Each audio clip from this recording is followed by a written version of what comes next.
Mon mari est parti avec une jeune femme de 22 ans.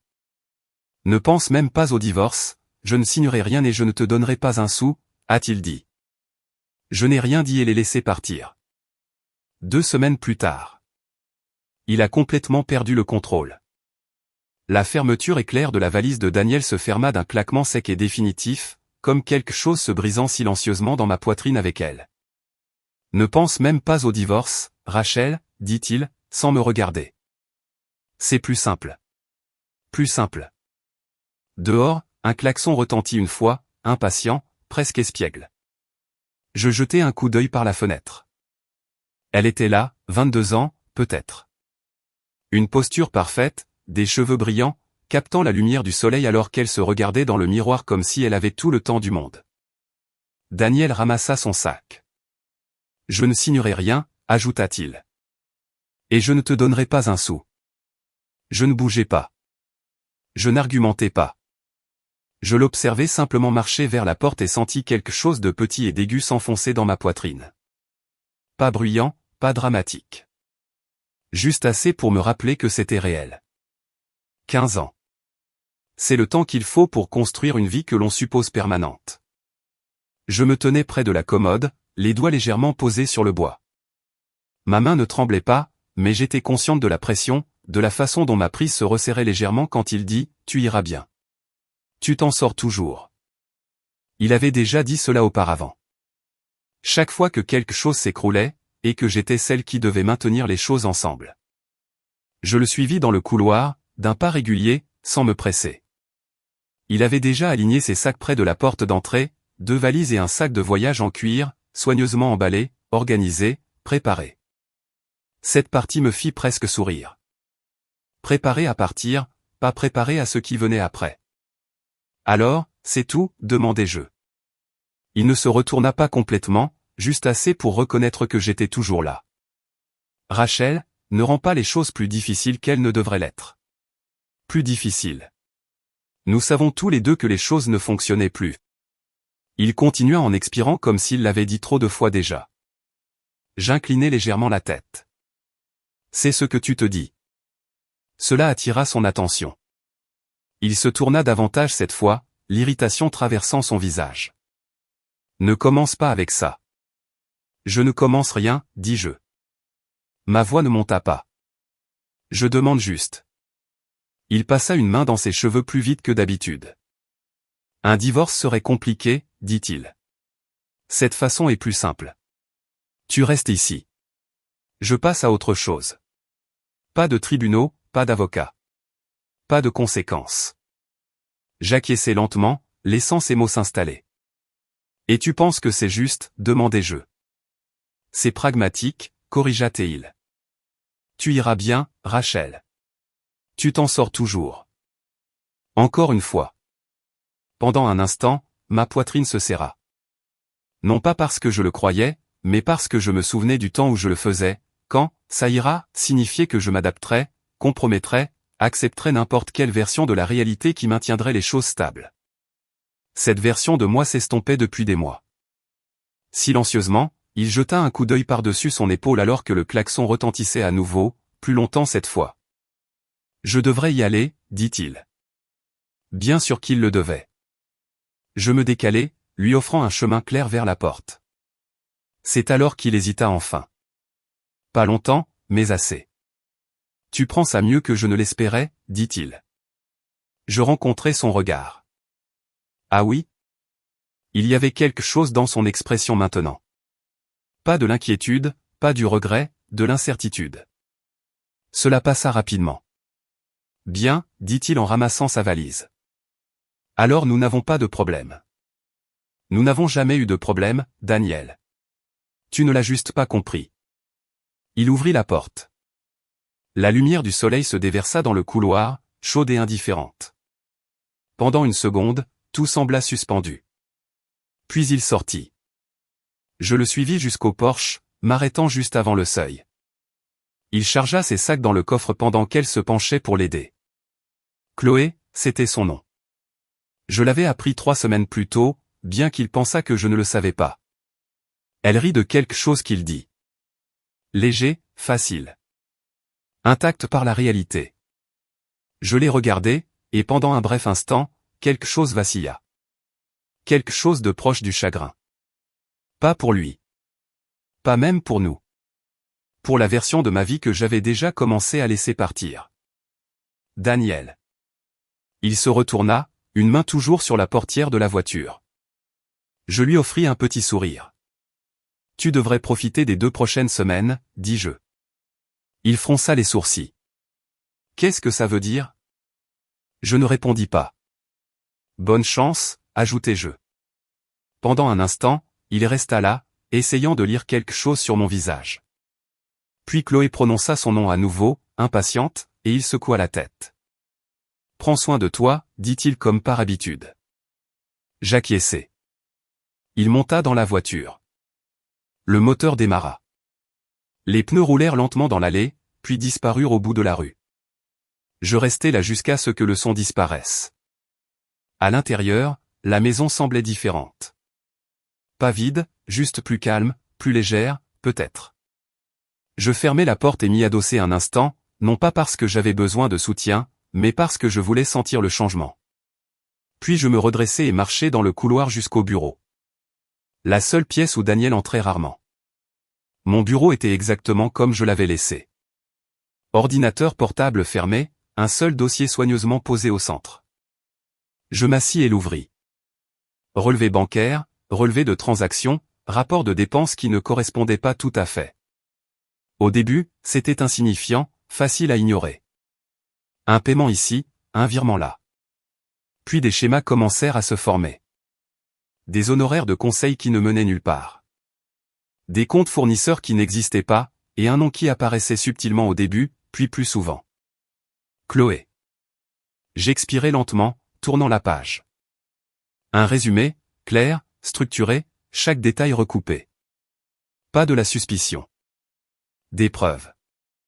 Mon téléphone vibra sur le bureau. Je regardai l'écran. Harold Green. Je le décrochai. Il est parti. Sa voix me parvint, calme, précise. Oui. Une brève pause. Alors nous procédons. Je me calai dans la chaise, regardant les documents devant moi. Tout menait à cela. Pas de la colère, pas de la vengeance, juste le moment où tout ce qui ne collait pas devait enfin être justifié. Lundi, demandai-je. Lundi, confirma-t-il. Je raccrochai et posai le téléphone. Pendant une seconde, je me laissai ressentir le calme après la fin de quelque chose. La légère douleur, l'espace où quelque chose se trouvait autrefois. Puis cela passa. Pas complètement, mais assez. Je fermai le dossier et posai ma main dessus. Daniel pensait qu'il s'était tiré d'affaire sans encombre. Pensait qu'il pouvait garder le contrôle du récit. Il n'avait pas réalisé que le récit avait déjà changé. Il ne l'avait juste pas encore lu. La première nuit sans Daniel ne fut pas aussi étrange que je m'y attendais. C'était la partie que je ne voulais pas admettre. Depuis des mois, la maison s'était déjà habituée à son absence. Dîner pour une. Une deuxième tasse de café intacte dans l'armoire. La porte du garage s'ouvrant de plus en plus tard jusqu'à ce que je n'écoute plus. Des conversations qui se terminaient avant de commencer. Pourtant, après avoir verrouillé la porte d'entrée, je restai dans le couloir plus longtemps que nécessaire. Une femme peut connaître la vérité et pourtant pleurer ce qui lui en a coûté de l'accepter. Je marchai vers la cuisine et remplis un verre d'eau. Mon reflet me regarda depuis la fenêtre sombre au-dessus de l'évier, toujours composé, toujours vêtu du chemisier bleu pâle que j'avais porté au travail ce matin-là, portant toujours le petit collier en or que Daniel m'avait offert pour notre 10e anniversaire. Je levai la main et le touchai. Pendant une seconde, je faillis le détacher. Puis je laissai ma main tomber. Pas ce soir.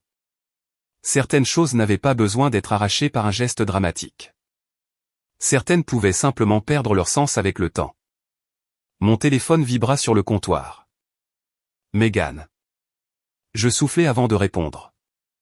Salut, dis-je. Dis-moi qu'il ne l'a pas fait. Je regardai vers le hall d'entrée où son absence pesait plus lourd que les meubles. Il l'a fait. Il y eut un silence au bout du fil. Megan me connaissait depuis 12 ans. Elle savait quand ne pas combler le silence par la panique. Tu vas bien, demanda-t-elle. Je tiens debout.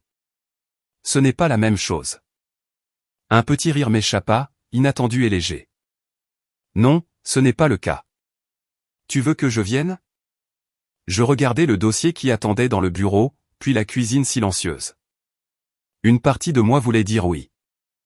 Non pas parce que j'avais besoin d'aide pour le plan, mais parce que je me suis soudainement souvenu que j'étais toujours une personne au milieu de tout ça. Je vais bien ce soir, dis-je. Mais merci. Rachel, dit-elle doucement. Tu n'as pas à être faite de pierre. Mes yeux me brûlèrent avant que je ne puisse les arrêter. Je pressai mes doigts contre le bord du comptoir et respirai. Je ne le suis pas, dis-je. C'est pourquoi je devais être prête. Megan comprit sans demander de détails. Alors fais ce que tu as à faire. Je le ferai. Et mange quelque chose. Cela sonnait si ordinaire que cela faillit me briser. Je le ferai, répétai-je. Après que nous ayons raccroché, je restai là jusqu'à ce que la tension derrière mes yeux s'apaise. Puis je fis du pain grillé, en mangeai la moitié et portai l'assiette à l'évier. Ce n'était pas grand-chose, mais c'était quelque chose. Le lendemain matin, la première fissure externe apparut. J'étais au bureau, examinant le calendrier des transactions, quand mon téléphone sonna. Le numéro appartenait à un chef de projet de l'entreprise de Daniel, Whitmore Développement. Madame Whitmore, demanda-t-il, sa voix tendue. Je suis désolé de vous déranger. Est-ce que quelque chose ne va pas, Paul? Je ne sais pas. Peut-être. Les fichiers de paie ne se synchronisent pas et Monsieur Whitmore ne répond pas. Il me dit généralement de vous appeler quand les chiffres s'emballent. Bien sûr qu'il le faisait. Même après avoir décidé que je n'avais pas ma place dans son avenir, l'entreprise de Daniel se tournait toujours vers moi quand quelque chose devait être réparé. Je fermai brièvement les yeux. Qu'est-ce qui ne se synchronise pas exactement, demandai-je. Un paiement fournisseur a été signalé 2 fois et le système a bloqué le lot. Ce n'est probablement rien, mais la banque veut une vérification. Mes doigts s'arrêtèrent au-dessus du clavier. Pas encore lundi. Pas encore officiel. Mais le système était déjà sensible en raison des incohérences internes que j'avais documentées des semaines auparavant. Envoyez-moi le message d'erreur, dis-je. Il le fit. Je l'ouvris, le lus une fois et sentis la forme de la semaine à venir se mettre en place. Cela nécessite l'autorisation de Daniel, lui dis-je. Il ne répond pas. Alors documentez le problème et attendez. Paul hésita. Madame Whitmore, est-ce que les choses vont bien? C'était une question juste. J'y avais répondu pour des employés, des fournisseurs, des banquiers, des entrepreneurs pendant des années. Cette fois, je choisis la vérité avec soin. Elle change, dis-je. Il n'en demanda pas plus.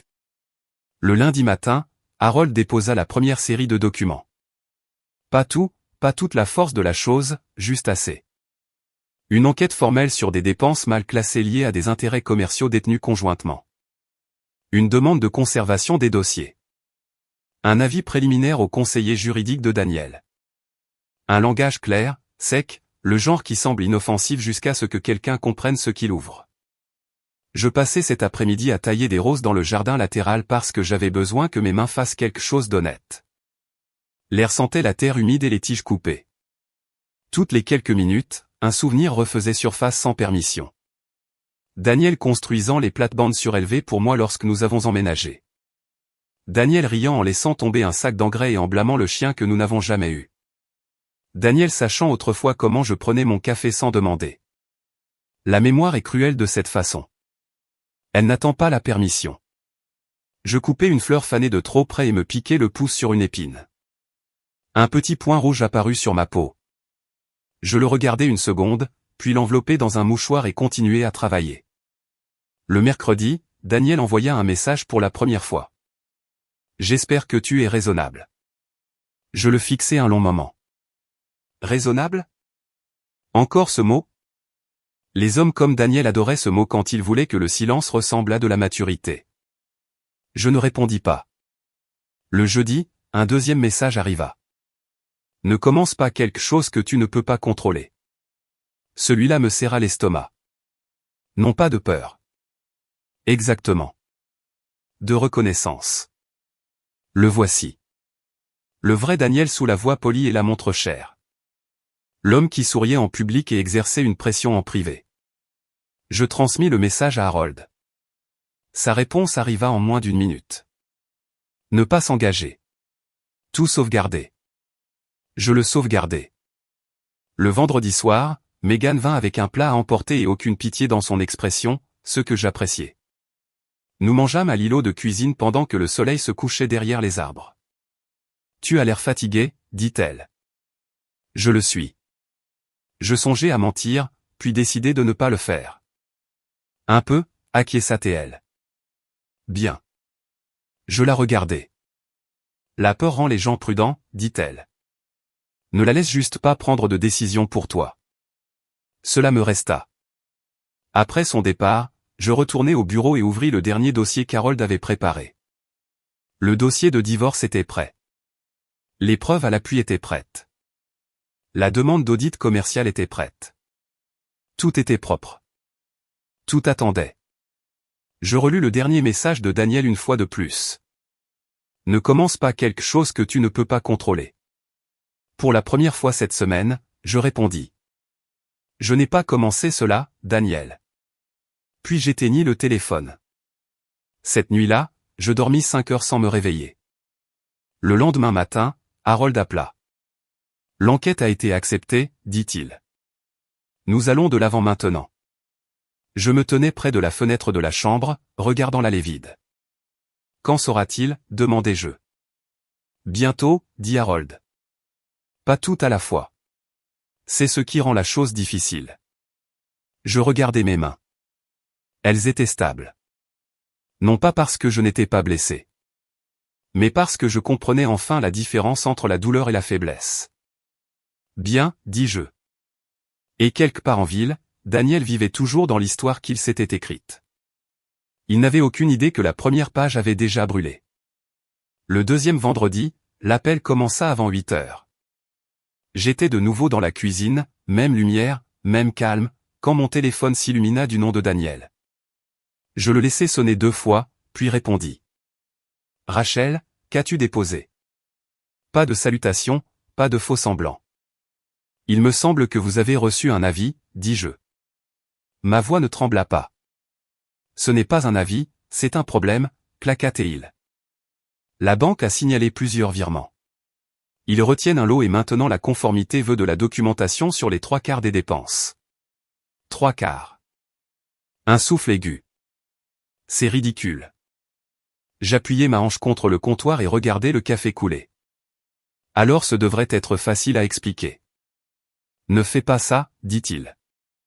Ne parle pas comme si tu n'étais pas impliqué. J'ai soumis la documentation. Et, dis-je, ce qui se passe après est standard. Standard? Il rit sans humour. La paie a échoué ce matin. Rachel, elle a échoué. J'ai 22 personnes qui attendent d'être payées. Pendant un instant, cela fit son effet. Des visages. Je connaissais des gens qui m'avaient appelé quand des factures ne correspondaient pas, qui m'avaient envoyé des cartes de vœux avec des photos d'enfants que je n'avais jamais rencontrés. Mes doigts se resserrèrent autour du bord du comptoir. Arrange ça, dit-il, poussant. Appelle-les et dis-leur qu'il y a eu une erreur. Il n'y en a pas eu, répondis-je. Silence, puis un revirement. C'est un problème technique, dit-il, plus calmement, comme s'il le disait pour en faire une vérité. Ça arrive. Je vais arranger ça. Je suis sûr que tu vas essayer, dis-je. Tu penses que tu peux me faire ça? Sa voix monta.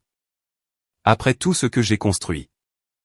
Après tout ce que nous avons construit, faillis-je dire. Je laissai passer. Je pense que les chiffres peuvent être revus, dis-je. Ne te cache pas derrière ça, claqua-t-il. Tu sais ce que cela fait au contrat? Mon plus gros client vient de nous mettre en suspens en attendant une révision. En suspens, il expira fortement. Cela n'arrive pas à moins que quelqu'un ne pousse les choses. Je n'ai rien poussé qui n'était pas déjà là, dis-je. Un temps d'arrêt en arrière-plan. Je l'entendis. Daniel, pourquoi demande-t-il mes relevés de compte? Chloé. Il couvrit le récepteur, la voix étouffée. Puis revint à moi, plus bas. Tu l'as impliqué. Je n'ai pas eu besoin. Les virements l'ont fait d'eux-mêmes. Tu es folle, dit-il. Si tu ne les appelles pas tout de suite, je jure que je te ferai vivre un enfer. C'était la menace. Je posai mon café. Tu peux essayer. Un autre temps d'arrêt, puis le changement. Rachel, écoute, dit-il, le ton s'adoucissant, familier d'une manière qui aurait autrefois fonctionné. Nous pouvons arranger ça. Nous n'avons pas à tout faire exploser pour un malentendu. Je ne répondis pas. 15 ans, dit-il plus doucement. Tu vas détruire ça pour de la paperasse. Le mot 15 planait entre nous. Pendant une seconde, la cuisine se brouilla, les plates-bandes du jardin. Le collier d'anniversaire qu'il avait construit. 100 petits moments ordinaires qui, autrefois, semblaient des encres. Ma main pressée à plat sur le comptoir, me ramenant à la réalité. Puis une autre image coupa à travers. Une ligne intitulée « Honoraire de conseil » tracée à un virement qui avait payé la voiture de Chloé. Je le laissai finir. Tu as dit que je n'aurais pas un sou, dis-je. Ce n'est pas de ça qu'il s'agit, rétorqua-t-il. Je pense que si, dis-je. Je m'assure juste que nous sachions tous les deux où est passé chaque dollar. Ne transforme pas cela en une question morale, dit-il. Les affaires ne sont pas propres. Tu le sais. La documentation, oui, répondis-je. Il jura à voix basse. Vérifie ton email, ajoutai-je. Quoi? Ton email, répétai-je. Tu devrais avoir quelque chose de mon avocat. Une pause. Je l'entendis bouger, le froissement de tissu, une porte qui se ferme. Rachel, dit-il un instant plus tard. Plus sec. Tu as déposé. Oui. Et tu as joint le dossier d'audit. Oui. Tu comprends ce que cela fait? Je comprends. Cela gèle les négociations. Cela signale une intention. Cela, il s'arrêta, se recalibrant. Tu essaies de me coincer. Non, dis-je, je te donne des options. Options. Un rire amer. Tu appelles ça des options. Lis l'accord, dis-je prudemment. Je l'ai fait, claqua-t-il. Tu demandes la maison, une part de l'entreprise, et tu laisses cela à un audit qui pourrait, il se coupa. Tu penses que ça tiendra. Je pense que c'est étayé. Ça va se retourner contre toi, dit-il. Tu es cité dans les dossiers, intérêts conjoints. Tu n'es pas immunisé. Je suis consciente de mon exposition, dis-je. Es-tu conscient de la tienne? Silence. Il s'étira assez longtemps pour que j'entende sa respiration changer, plus rapide, plus fine. Je vais arranger ça, dit-il rapidement. Je vais leur parler. Je vais fournir la documentation. Cela disparaîtra. Cela sera revu, dis-je. C'est tout. Arrête de dire ça comme si ce n'était rien, claqua-t-il. J'ai un renouvellement de ligne de crédit la semaine prochaine. Si la banque voit ça, ils l'ont déjà vu, dis-je. Un autre silence, puis plus bas, presque à lui-même, ils l'ont annulé. Je ne répondis pas. Tu savais, dit-il. Je me suis préparé, répondis-je. C'est insensé, dit-il. Tu es en train de tout démolir à coups de massue. J'ouvre les livres, dis-je. Une longue expiration. Quand il parla à nouveau, les bords étaient différents. Rachel, dis-moi juste ce que tu veux. Le voici. Je laissai le calme s'installer une seconde, non pas comme une tactique, juste pour m'assurer de le dire clairement. Je veux que tu lises l'accord, dis-je. Puis décide. Et si je ne le fais pas, demanda-t-il, un peu de l'ancienne ténacité revenant. Alors la révision continue, dis-je, et elle ne sera pas limitée à ce qui a déjà été signalé. Il comprit cela. Tu ferais vraiment ça? Il dit, je ne l'ai pas enjolivé. Oui. Après tout ce qu'il dit. Je pensais à la paix, à l'appel de Paul, à Chloé demandant des relevés, au message de Daniel me disant d'être raisonnable. Je n'ai pas commencé cela, dis-je. Une autre pause. Donne-moi du temps, dit-il. Enfin. Mon avocat dit que cela ne tiendra pas. Alors tu devrais suivre les conseils de ton avocat, dis-je. Rachel. bonne chance, Daniel. Je raccrochai. Il rappela 2 fois. Je ne répondis pas. À 10h16, un email arriva, objet de l'un de ses plus gros clients. Révision en cours aux suspensions des services. À 11h02, Paul envoya un message, paie toujours bloqué. La banque dit, besoin de vérification du principal. Il ne répond pas. Je lui répondis, documente tout. Ne ressoumets pas. À 12h27, un autre email, celui-ci de la banque. Renouvellement de ligne de crédit retardé en attendant l'examen de conformité. Je fermai l'ordinateur portable et sortis. L'air était plus frais que je ne l'attendais. Je marchai jusqu'au jardin latéral et m'agenouillai près des roses, enfonçant mes doigts dans la terre juste pour sentir quelque chose de stable. Pendant un instant, le poids de tout cela se fit sentir les employés, l'entreprise, les années. Je le laissai s'installer. Puis je me levai. Quand je rentrai, il y avait un nouveau message. Daniel, nous devons nous parler en personne aujourd'hui. Je le lus une fois, puis posai le téléphone. Il avait vécu 2 semaines dans une histoire où rien de tout cela ne le touchait. Maintenant, c'était le cas. Et ce n'était pas bruyant. Ce n'était pas dramatique. C'était une pression, précise, inévitable. Je me servis une autre tasse de café et ne me pressai pas de la boire. Il viendrait. Et quand il le ferait, il ne poserait pas les mêmes questions. Il n'envoya plus de messages. Il se présenta simplement. On frappa un peu après 2 heures. 3 coups secs qui dénotaient plus d'urgence que de courtoisie. J'étais au bureau, à mi-chemin d'un document, quand je l'entendis. Je fermai l'ordinateur portable, non pas parce que j'avais besoin de cacher quoi que ce soit, mais parce que je ne voulais rien entre nous, sauf ce qui devait être dit. Quand j'ouvris la porte, Daniel était déjà trop proche. Pas agressif, juste insistant, comme s'il pouvait raccourcir la distance et récupérer quelque chose qui était déjà hors de portée. Rachel, dit-il de près, les changements étaient plus clairs. L'assurance forcée qu'il affichait si facilement 2 semaines auparavant s'était amenuisée. Il y avait des cernes sous ses yeux. Sa mâchoire était serrée comme s'il l'avait tenue ainsi toute la matinée. Tu ne devrais pas être ici, dis-je. Nous avons dépassé ça, répondit-il. Nous devons parler. Je m'écartai juste assez pour maintenir la conversation au seuil. Il le prit comme une permission et entra quand même. Bien sûr qu'il le fit. Il regarda autour du salon comme s'il cherchait des différences, des signes qu'il pourrait cataloguer et utiliser. L'endroit semblait le même. Il ne se sentait pas le même. Qu'est-ce que c'est, dit-il en se tournant vers moi. Des emails, des avis, mon associé qui m'appelle comme si j'avais caché quelque chose. Mon client a annulé le contrat de Glandal ce matin. Tu comprends ce que cela fait à mon emploi du temps, à mon flux de trésorerie? Je comprends, dis-je. Alors arrange ça. Nombre. Le mot atterrit entre nous, petit et exact. Il cligna des yeux une fois, se recalibrant. Ne fais pas ça. Ne me donne pas de réponse monosyllabique comme si c'était une sorte de jeu. Ce n'est pas un jeu, dis-je. C'est un processus. Il rit sèchement. Arrête de dire ça. Je ne le fis pas.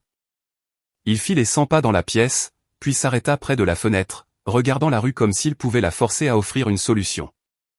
Mon avocat dit que ton dossier est agressif, dit-il. Excessif. Il dit que la demande d'audit ne tiendra pas. Alors tu devrais t'en sortir, répondis-je. Il se retourna, l'irritation flamboyante. Tu apprécies ça. Je rencontrai son regard. Non. Un temps d'arrêt. Parce que tu n'as pas l'air de souffrir, dit-il. Celui-là faillit provoquer une réponse, pas celle à laquelle il s'attendait. Ma souffrance ne change pas les chiffres, dis-je. Il me fixa, cherchant l'angle qui fonctionnait autrefois. Puis il changea de tactique. Rachel, dit-il plus doucement maintenant, s'approchant. Nous n'avons pas à tout détruire pour ça. Le voici. Ce ton familier, soigneusement mesuré. Celui qu'il utilisait quand il voulait un accord sans résistance. Il tendit la main, ses doigts effleurant mon poignet. Automatique, pratiqué. Pendant une seconde, mon corps se souvint avant mon esprit. Une petite pause involontaire. L'écho de 1000 moments où ce contact signifiait réconfort, signifiait que nous étions du même côté. Ma main se resserra. Je me retirai. Non, dis-je doucement. Il soutint mon regard, la douceur glissant juste une seconde. 15 ans, Rachel. Le mot resta là encore. 15. Je pouvais le sentir. Chaque version de nous qui avait vécu à l'intérieur de ce nombre, les premières années, le petit appartement, les nuits tardives à équilibrer les comptes ensemble, la conviction que nous construisions quelque chose qui nous appartenait à tous les deux. Pendant une fraction de seconde, quelque chose en moi se pencha vers ce souvenir. Puis une autre image la remplaça. Une ligne intitulée « Honoraire de conseil », un numéro d'acheminement menant à un compte personnel. Le nom de Chloé apparaissant là où il n'avait rien à faire. Ma prise sur le bord du chambranle de la porte se stabilisa. « Tu as pris cette décision, dis-je. Pas moi. » Il expira, la douceur redevenant dure. « Ne déforme pas ça. C'est toi qui fais monter les enchères. » Je répondis, j'ai dit à coups de massue, rétorqua-t-il. Tu as gelé les opérations, Rachel. La paix, les contrats. Tout est sous microscope maintenant. Mon équipe m'appelle toutes les heures. J'ai dû leur dire que c'était un examen de routine. Tu sais ce que ça donne? Cela semble temporaire, dis-je. Cela semble que j'ai perdu le contrôle, claqua-t-il. Le voici. Pas l'entreprise, pas l'argent. Le contrôle. Je laissai le silence s'étirer juste assez longtemps pour qu'ils s'entendent. Qu'est-ce que tu veux, demanda-t-il finalement.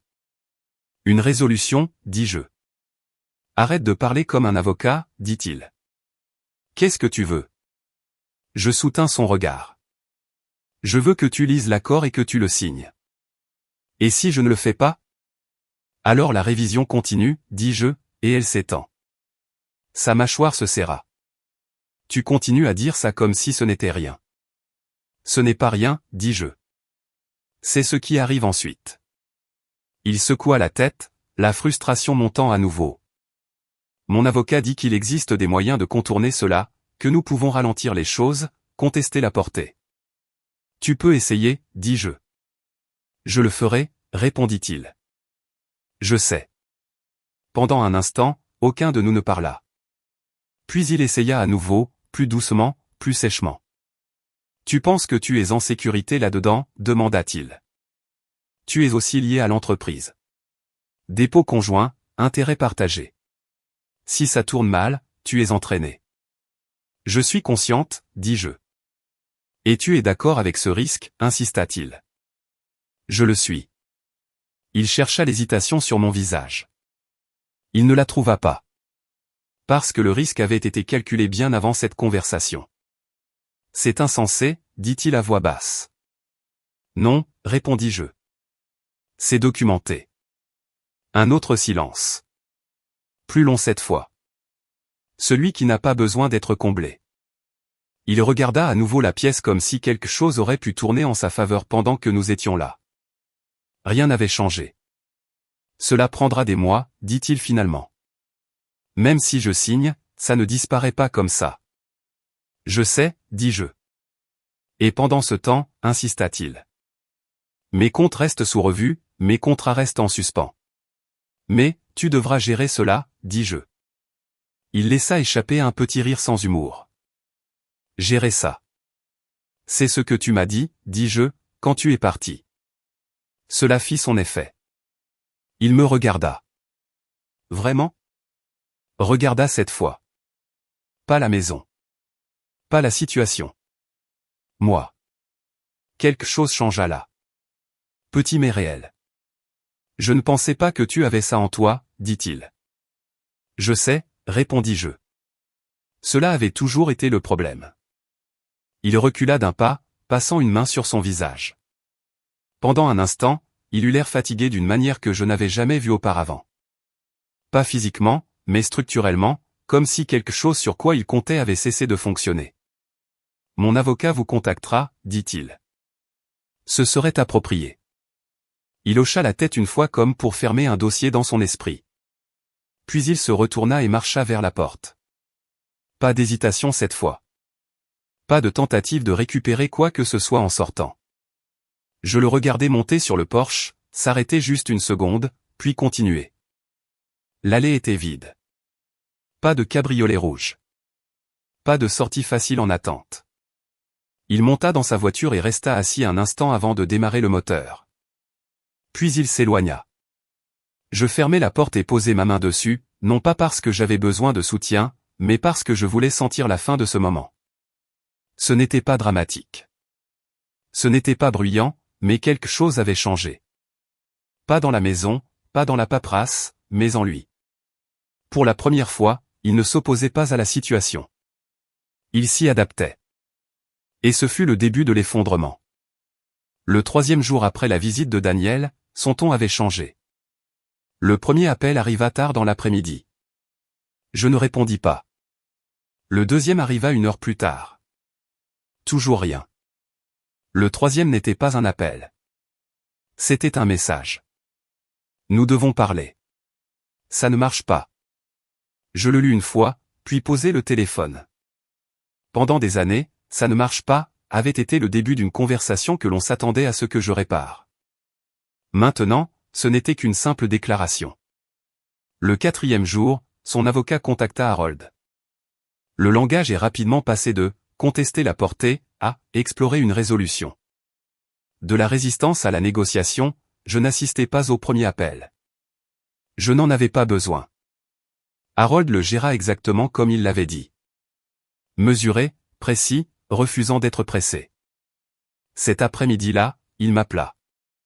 Il continue de résister, dit Harold. Mais sa position s'affaiblit. De quelle manière, demandai-je. Il essaie de séparer l'exposition personnelle de l'exposition commerciale, répondit Harold.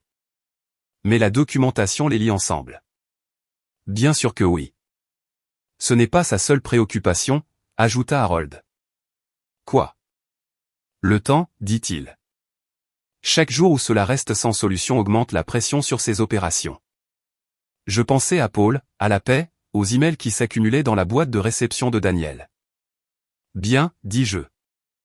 Rachel, continua Harold. Une fois qu'il aura signé, cela ne disparaîtra pas immédiatement. L'examen se poursuivra pendant un certain temps. Je comprends. Je veux en être sûr, dit-il. Parce que cela ne concerne plus seulement l'accord. Je regardai par la fenêtre, observant la lumière de fin d'après-midi s'étirer sur la cour. Ça n'a jamais été le cas, dis-je. Le 5e jour, Daniel rappela. Cette fois, je répondis. Il ne parla pas tout de suite. Pendant un instant, tout ce que j'entendis fut sa respiration, plus lente qu'avant, mais plus lourde. Rachel, dit-il finalement. Ma voix resta égale. Oui. J'ai examiné les chiffres, dit-il, avec mon comptable. Je ne répondis pas. Ils ne correspondent pas à ce que j'attendais, ajouta-t-il. Pas de colère, pas d'accusation, juste de la fatigue. J'imagine qu'il ne le ferait pas, dis-je. Une autre pause. Mon avocat dit que la signature limite l'exposition, dit-il. La contient. C'est l'idée. Et si je ne le fais pas? Le processus continue. Il expira. Je pouvais entendre quelque chose dans ce souffle. Pas de la défaite, pas entièrement, mais l'absence d'option. J'ai besoin de quelques jours, dit-il. Tu les as eus, répondis-je. Silence à nouveau. Plus long cette fois. Je ne pensais pas que ça se passerait comme ça, dit-il. Je faillis demander ce que, comme ça, signifiait. Au lieu de cela, je le laissai y réfléchir. Tu auras des nouvelles de mon avocat, ajouta-t-il. Je le ferai. La ligne devint silencieuse. Puis il raccrocha. Il signa le lendemain matin. Non pas parce qu'il le voulait, mais parce qu'il comprenait. Harold envoya la confirmation avant midi. Accord exécuté. Pas de cérémonie, pas de moment dramatique, juste un document rempli et déposé. Je m'assis dans le bureau, l'email ouvert sur l'écran, lisant les mots une fois, puis fermant l'ordinateur portable. Cela ne ressemblait pas à une victoire. Cela ressemblait à une conclusion. 3 mois plus tard, le divorce fut prononcé. La maison resta la mienne.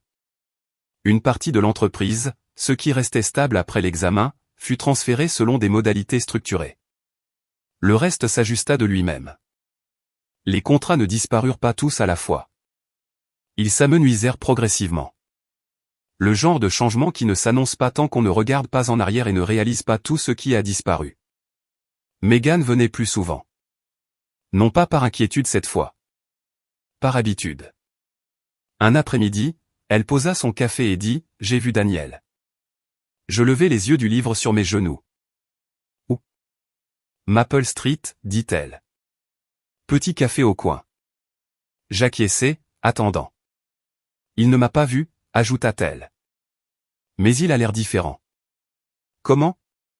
Comme s'il essayait de suivre quelque chose qu'il avait déjà dépassé. Cela avait du sens. Est-il toujours en activité? Demandai-je. Consultant, dit-elle.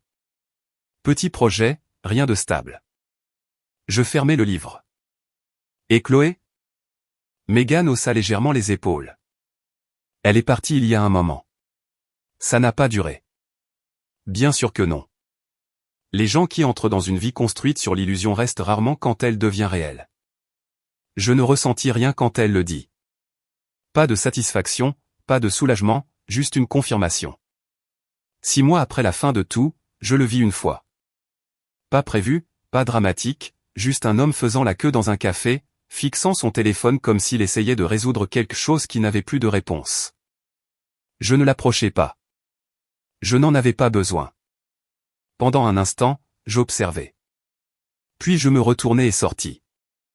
Ce soir-là, je me tins dans la cuisine, au même endroit où le téléphone avait sonné 2 semaines après son départ. Même lumière, même calme, vie différente.